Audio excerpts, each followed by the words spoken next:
Most people believe governments borrow because they have no choice. That debt is a weakness, a temporary solution to temporary problems. History tells a quieter, more unsettling story. Debt was not discovered by accident. It was engineered, refined, and weaponized.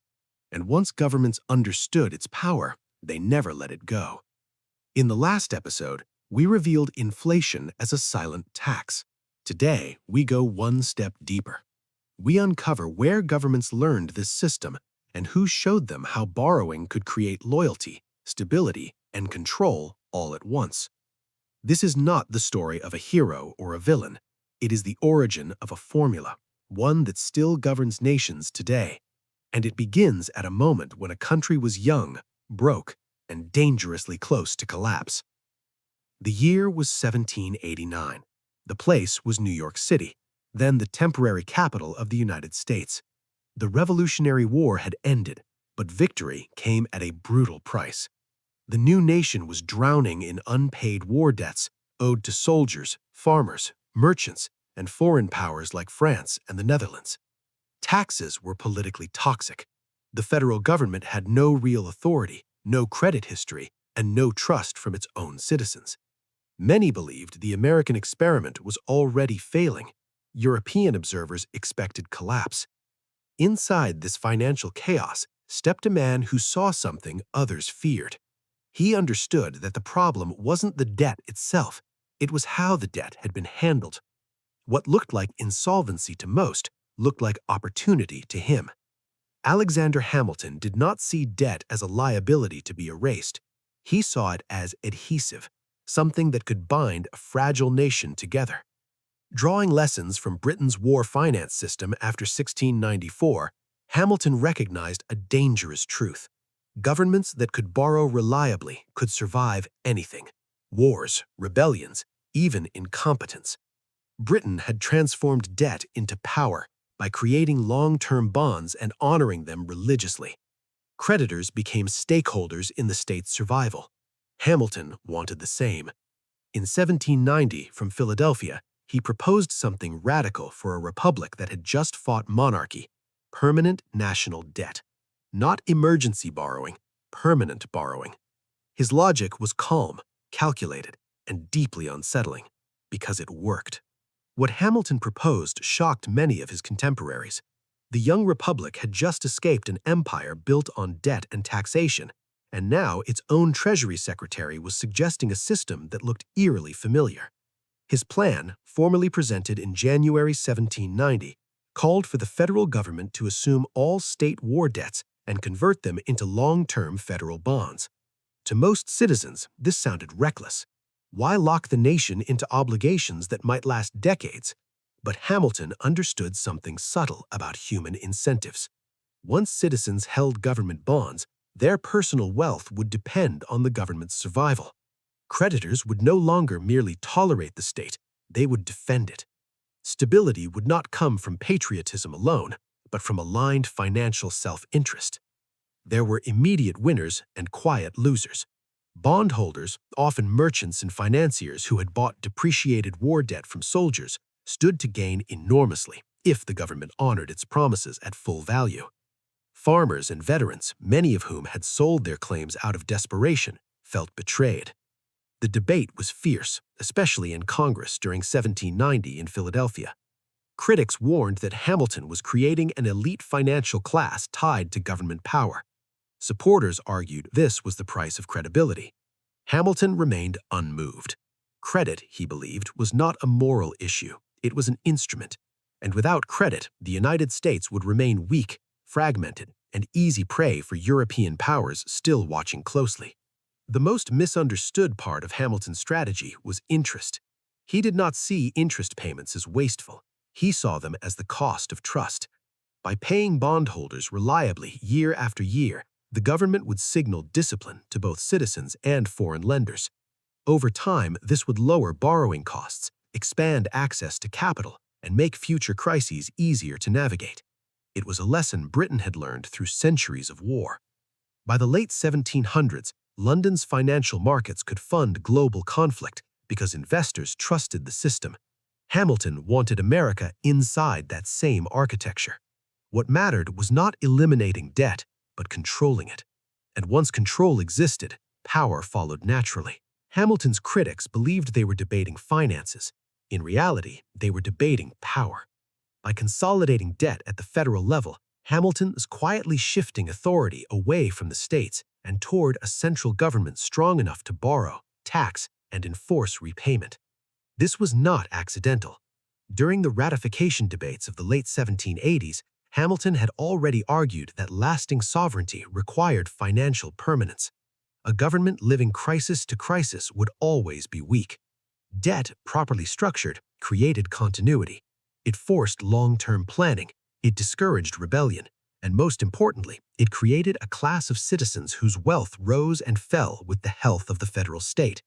This was less about money and more about binding incentives to power. In 1791, Hamilton completed the architecture with the creation of the first Bank of the United States. Headquartered in Philadelphia, the bank formalized what had until then been only theory. It centralized deposits, stabilized currency, and made federal borrowing smoother and more predictable. Critics like Thomas Jefferson warned that this resembled European financial empires the Revolution had rejected. Hamilton did not deny the resemblance. He believed the danger lay not in similarity, but in incompetence. Without a stable financial core, the republic would fracture under stress. The bank did not eliminate risk, it institutionalized it, making financial power manageable, repeatable, and legible to markets both at home and abroad. What made Hamilton's system revolutionary was not debt itself, but who now carried it. Ordinary citizens were transformed into national creditors. Their savings, pensions, and future security became linked to federal solvency. Default was no longer just bad accounting, it was political suicide. This quietly changed how governments behaved. Taxes could be unpopular, inflation could be hidden, but default shattered trust instantly. Hamilton understood that bondholders would tolerate inflation and taxation long before they tolerated broken promises. From this moment forward, governments learned a critical hierarchy. Honor debt first, manage consequences later. That hierarchy still governs modern finance, even when voters are rarely told so directly. By the mid-1790s, the effects of Hamilton's design were undeniable. American credit had stabilized, interest rates fell. Foreign capital, once wary, began flowing in. What had started as a desperate post-war solution had become a durable system. Yet this success concealed a deeper transformation. The government was no longer constrained primarily by what it could tax in a single year. It was constrained by what markets believed it could repay over decades. This subtle shift changed political behavior. Decisions could now be funded through future promises rather than present consent. Borrowing softened resistance in the short term, even as long-term obligations quietly multiplied. Power had learned to stretch across time, and voters rarely noticed when it happened. The true test of Hamilton's framework came after his death in 1804. Presidents changed, parties rose and fell, ideologies clashed, but the debt system endured. Even those who despised Hamilton's politics kept his machinery. During the War of 1812, the same borrowing logic was revived to finance survival once again. The bank's influence expanded, contracted, and returned in different forms, but the underlying principle never vanished. Governments had tasted what structured borrowing allowed: flexibility in crisis and continuity in power. Once this door opened, it could not be closed. The system outlived its creator, a hallmark of any truly successful institutional design. What historians often miss is how quiet this transition was. There were no public referendums on permanent debt, no speeches declaring a new era of borrowing. The transformation unfolded through necessity, precedent, and habit. Over time, citizens stopped asking whether governments should borrow, only how much and at what cost. Debt faded into the background of normal governance, even as it shaped every major policy decision. Hamilton had proven something radical, that legitimacy no longer only came from representation, but from reliability. A government that paid its debts on time could accumulate power patiently, year after year, even while appearing democratic on the surface. By the late 19th century, Hamilton's logic had quietly crossed oceans. Britain refined it, France adapted it, emerging states studied it. Creditworthiness became a language governments spoke fluently. Budgets, bonds, yields, confidence. Wars were no longer funded only by emergency taxes, they were financed through promises sold to the future. The citizens slowly transformed into something new, a stakeholder in government debt. Pension funds, banks, insurers all became tied to state survival. When government stability meant asset stability, loyalty no longer needed speeches, it became structural. Debt didn't just fund the state, it tied society to it. In the 20th century, this model reached maturity. 2 world wars, total mobilization, unprecedented spending, yet governments did not collapse under taxation backlash. Instead, debt absorbed the shock. Inflation smoothed repayment. Growth narratives justified expansion. Central banks coordinated credibility. What once seemed dangerous became normalized. Populations were told debt was manageable, even healthy, and sometimes it was. But the deeper truth remained unchanged since Hamilton's era. Borrowing delayed pain, redistributed costs, and preserved authority. The mechanism was no longer debated, it was assumed. Questioning it felt unrealistic, even irresponsible. Today, when governments speak of stimulus, rescue, or stability, they still use Hamilton's formula, updated, digital, and vastly larger. Bonds are issued in seconds, markets respond instantly. Yet the psychology is the same as the 1790s. Trust replaces force, credit replaces consent, and inflation quietly adjusts the balance when debts grow too heavy. This is not a conspiracy, nor a coincidence. It is a strategy refined over centuries. The real question is not whether this system works. History shows it does. The question is whether citizens ever truly agreed or simply adapted. By the early 21st century, the system had reached a scale Hamilton could never have imagined, but its foundation was still his. Governments no longer feared debt the way they once did. As long as markets trusted repayment, borrowing felt almost invisible.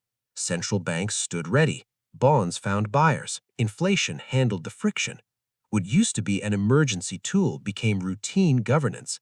Debt stopped being a warning signal and turned into policy space.